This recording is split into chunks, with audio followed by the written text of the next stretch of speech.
José, à un moment donné, on va faire une étude dans la nation. Il y a des psychologues à Laval. J'aime beaucoup les psychologues de Laval parce qu'elles font du beau travail. Peut-être ailleurs aussi, mais je suis plus familier. Et j'aimerais qu'une couple de psychologues de l'Université Laval décortique les comportements du club des Bitmolles. Les décortique à l'os. Ce que j'avais l'habitude d'appeler à ces cassés mon club des Bitmolles. Et ça rassemblait beaucoup de monde, José. Ça vaut la peine de les étudier. Ça vaut la peine de les étudier. C'est drôle, hein? J'avais un souper dernièrement avec quelqu'un que je ne veux pas identifier, là, mais dans un milieu beaucoup d'hommes, c'est une femme. Puis elle disait que ce qui l'étonnait beaucoup, c'est à quel point les hommes s'étaient rendus des servantes de leur conjointe. Okay? Finis ton point, je prends des notes. Oui, servant et soumis. Elle, en bon québécois, elle n'en revenait pas. Sont où les hommes aujourd'hui? C'était ça son discours. Puis, c'est ça. Elle était comme en choc de constater ça. Une femme de quel âge à peu près? Elle n'a pas d'enfant, cette femme-là. Une femme, non, elle doit avoir 55, 54, okay. 55. Dans la cinquantaine. Bon, José, c'est que dans ton énoncé, tu laisses présager que jadis, il n'y a pas longtemps, ce n'était pas le cas. Il y a eu une évolution vers ça. Je te dis qu'il n'y a pas eu d'évolution vers ça.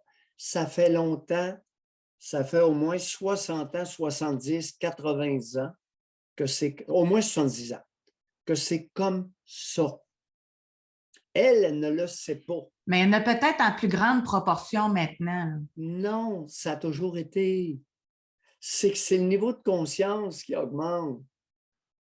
Non, mais bravo. Des hommes, exemple, dans ce temps-là, tu sais, j'ai un exemple concret, je ne vais pas trop identifier, là, mais admettons, c'est un gars qui part à la pêche. Tu sais, ben, ça y prenait bien de quoi pour s'empêcher de partir à la pêche avec ses chums de gars. Là. Tu sais, quand c'était prévu, c'était prévu. Là, il y en a un, le petit, il a une grippe, ben là, elle ne sera pas sa conjointe tout seul avec le petit qui a la grippe. Voyons donc, je m'empêche d'aller à la pêche parce que je vais aider ma conjointe avec le petit qui a la grippe. Puis il était pas. Comprenez-vous ce que je veux dire? Avant ça, l'homme avait quand même des activités. Non, c'était autant que ça. Ben voyons, regarde. Il y a 50 ans, il y a 45 ans, un gars me dit, Pierre, j'adore l'éducation. Un homme d'affaires, un contracteur qui réussit très bien. Je ne te dirai pas le domaine parce que ça va être trop facile de l'identifier. Un contracteur, homme d'affaires. Il vient chez nous. C'est lui qui m'a vendu le béton. Il vient chez nous, il regarde les chevaux. Le regard fixe. À un moment donné, il dit, tu n'as pas idée comme j'aime les chevaux. Tu n'as pas idée comme j'aimerais avoir un cheval. Un gars qui a 38 ans, à l'aube de la quarantaine. De l'argent, fait de la grosse argent. OK, il pourrait s'en acheter un cheval. N'importe quel. Et ce serait son loisir. Le gars n'a aucun loisir. Sais-tu pourquoi? Je m'en doute un peu, là, mais... Ultimatum de la greluche. Il va être absent. Il va aller monter à cheval.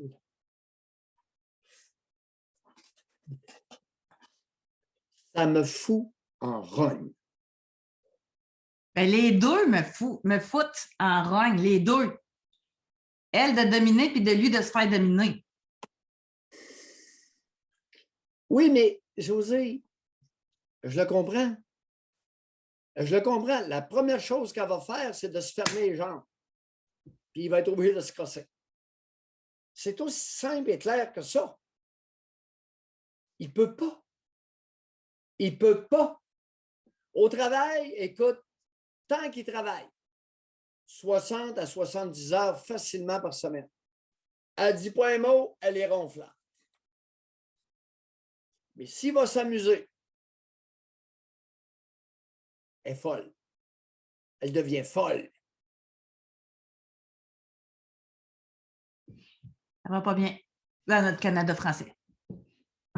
Écoute, j'ai jamais oublié, écoute, je me rappelle ça, c'est clair dans ma tête. Je n'ai même pas besoin de me faire un film. Les images sont là. On n'en a jamais reparlé. Il n'y a jamais eu un cheval. C'est triste. Ça va jusque-là. Quand tu travailles fort, très fort, puis tu as de la libido, tu as un sacrement de problème. Parce que tu es facilement soumettable à chantage. Et le plus gros chantage, il y en a deux. Le chantage par le sexe et le chantage par l'argent. Ou bien elle se met à tout dépenser, ou à dépenser beaucoup, ce que beaucoup font. Les conjointes des confrères médecins, là, écoute, dans un coin du Québec, la plupart des conjointes des médecins dépensaient selon le revenu brut de leur conjoint. Ça a du mal à aller avec les rapports d'impôt à la fin de l'année? J'en ai 4 que je connaissais qui sont partis pour le Texas pour augmenter les revenus. La greluche dépensait selon le revenu brut du docteur. Mais le docteur, il y avait les dépenses de bureau à payer, puis il y avait l'impôt à payer. Mais Doc, là-dessus, là, seriez-vous d'accord? Est-ce que oui, la greluche dépensait plus? Mais que le gorlot, lui, il laissait ça aller puis il ne vérifiait pas ses affaires non plus. Et oui, on serait-tu d'accord au moins là-dessus, là? Alors, les gars m'en ont parlé, ils le savaient. Mais champlure du sexe oblige ou... Ben oui, mais maintenant, tu y vas selon ton budget, là. Quand il n'y a plus d'eau, il n'y a plus d'eau, là. Le puits, là, il est à sec, là. Dans une société matriarcale, Josée, c'est les femmes qui mènent. Ouais, mais là, on va comprendre ça? Moi, je suis capable d'accepter qu'on a une méchante charge sur ses épaules, mais pas toute la charge. Tu sais, un homme à ses affaires qui s'est compté. Gars, vous l'êtes médecin, puis je pense pas que la champlure a coulé, puis je vous connais, puis vous avez été à vos affaires, puis vous savez compter. Là. Je suis le seul, puis j'ai payé un gros prix. Se tenir debout devant une femme au Québec peut vous coûter cher. C'est peut-être pour ça que vous êtes aigri beaucoup là, envers les femmes.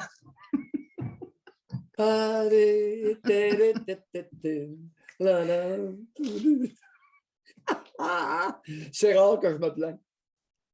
Rarissime. Effectivement. Mais j'ai eu ce mauvais exemple-là de mon père. La liberté prime sur beaucoup de choses. La liberté d'opinion, la liberté d'être. Je dis que lui, là, la liberté d'opinion, la liberté d'être, là, aïe, aïe, que c'est important. Il y en a que le sexe est plus important. En tout cas, intéressant à mijoter, à réfléchir. Oui.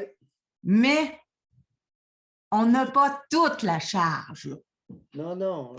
Écoute, c'est pas dans le sens de blâmer, c'est dans le sens de constater.